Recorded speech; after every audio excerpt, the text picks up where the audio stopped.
Hondakinen erabilpena ekonomia zirkularren.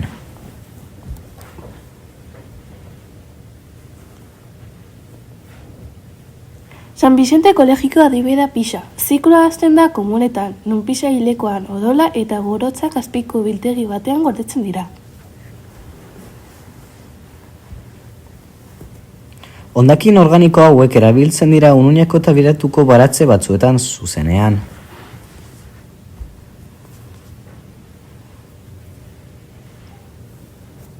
Badakigu eskola guztien ezin dutela proiektu hori egin, urgabeko instalazioak beren gelako hondakinak ere erabiltzen aldira.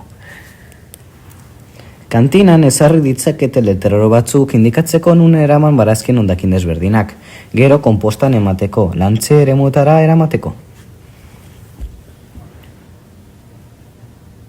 Amaitzeko, konpostaren parte bat erabiltzen ahal da eskolako lantegi bat egiteko. Horrela, eskolako jarduera berriak egiten daitezke. Ikasleak ikusteko jarduera berriak egin daitezke, ikasleak ikusteko laborarien beharrezkoa eta esfortzua. Laborantza industria gune bat ordez elikadura eta proiektu kalitatea txar bat egiten dutena. Proiektu hori aplikatzen badugu esker elikadun sasuntxogo bat egin dezakegu laborantza lagunduz. Baina, arazoak agertzen ahal dira.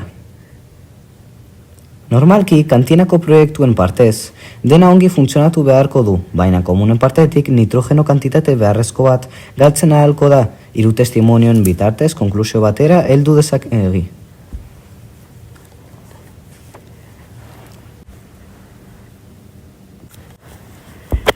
Pixkat arrarua da zer zutik pisa egin behar dugu. Horretu behar gara papera zakarrontzira bota. Proiektu hori konsideratuz, elikadura sasuntxogo bat egin dezakegu denon artean. Mila esker, guri entzutea!